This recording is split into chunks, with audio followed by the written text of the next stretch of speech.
Você acredita em milagres? Porque para a vida existir em Mercúrio, Júpiter ou Netuno, ela teria que desafiar tudo o que entendemos sobre física e ainda assim funcionar. Quando olhamos para o sistema solar, vemos mundos que parecem feitos para destruir a vida. Calor que derrete metal, pressões que esmagam rochas e frios que congelam até gases. Mas e se a física não fosse o obstáculo? E se ela fosse o manual de instruções para a vida mais improvável do universo? Em Mercúrio, um ser vivo teria que correr para sempre.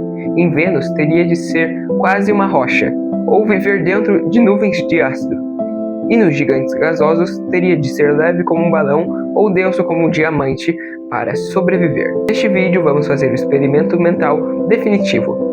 Desenhar a biologia perfeita para cada planeta. Criaturas moldadas pelas próprias leis da física, onde a vida só existe porque se adaptou ao impossível.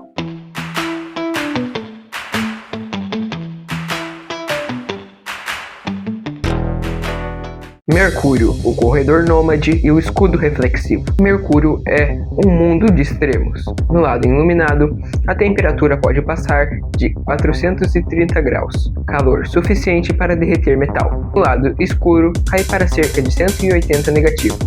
Ficar parado significa ser frito e congelado em ciclos intermináveis. A água líquida da superfície é impossível, ela evaporaria instantaneamente. Mas existe uma faixa especial no planeta, o corredor crepuscular, uma zona estreita onde o sol está sempre nascendo ou se pondo. É a única região com temperaturas menos assassinas. A vida mercuriana teria que viver em movimento, acompanhando essa faixa como quem corre atrás de uma sombra que nunca para. Seriam seres nômades por necessidade, corredores eternos. Eles fariam fotossíntese com a luz fraca do crepúsculo e teriam uma defesa brilhante, um exoesqueleto prateado e altamente reflexivo, parecido com os revestimentos usados em satélites. Ele devolveria a maior parte da radiação solar, funcionando como um escudo térmico perfeito. Mercúrio sobreviver não significa absorver o problema.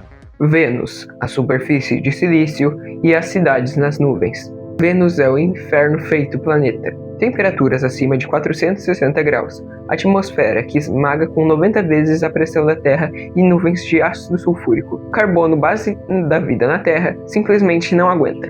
Ele se desfaz antes de formar moléculas complexas. O silício, porém, aguenta muito mais calor.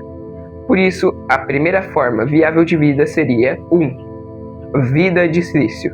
Organismos quase sempre minerais, lentos, resistentes, capazes de usar solventes exóticos formados por silício e oxigênio.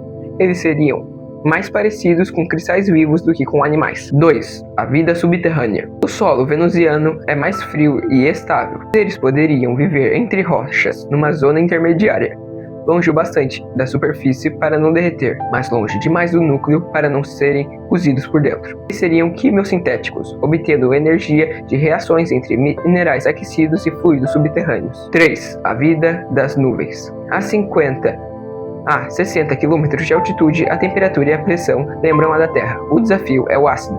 Micro-organismos poderiam flutuar ali dentro de gotículas, protegidos por membranas extremamente resistentes. Seriam como bolsas químicas vivas, absorvendo compostos da atmosfera para produzir energia. Marte, o oceano salgado sob o gelo. Marte é frio, seco e tem atmosfera rarefeita. A água líquida na superfície evapora rápido demais. Mas existe uma solução: vida subglacial. Marte possui salmouras, águas tão salgadas que permanecem líquidas, mesmo em temperaturas extremas. Essas poças ficariam presas sob camadas de gelo de água ou de dióxido de carbono. Esses seres viveriam em um aquário natural, que abre e fecha. De dia o sol enfraquece o gelo em alguns pontos. Seres com pigmentos escuros aqueceriam a área ao seu redor, criando rachaduras temporárias para fazer trocas gasosas e captar um pouco de luz. À noite o gelo se fecha e isola o calor interno, criando um ciclo de proteção. A energia viria das reações químicas com ferro, enxofre e outros materiais marcianos. É um ecossistema marinho que respira pela própria tampa de gelo. Júpiter e Saturno, a vida que flutua e a vida que afunda. Nos gigantes gasosos não existe solo, só camadas profundas de nuvens, ventos supersônicos, gravidade imensa e pressões que esmagam qualquer coisa grande demais. A vida aqui teria que resolver um paradoxo: ser denso o suficiente para resistir à gravidade, mas leve o bastante para não afundar. A solução seria dividir funções. 1. Os flutuadores gigantes. Criaturas do tamanho de cidades, leves como balões, corpos cheios de hidrogênio aquecido, menos denso que o ar ao redor. Eles viveriam em camadas estáveis da atmosfera, criando verdadeiros ambientes móveis para outras formas de vida. 2. Os caçadores densos. Seres pequenos, resistentes, achatados. Eles não precisam flutuar. A pequena escala evita que sejam destruídos pela pressão. São rápidos, precisos, capazes de atravessar correntes violentas e caçar os flutuadores, como predadores em um mar aéreo. É um oceano de nuvens, com criaturas que navegam entre amônia, água e tempestades colossais. Urano e Netuno. A vida do núcleo quente. Esses mundos são tão distantes do Sol que quase não recebem luz. O calor real vem de dentro.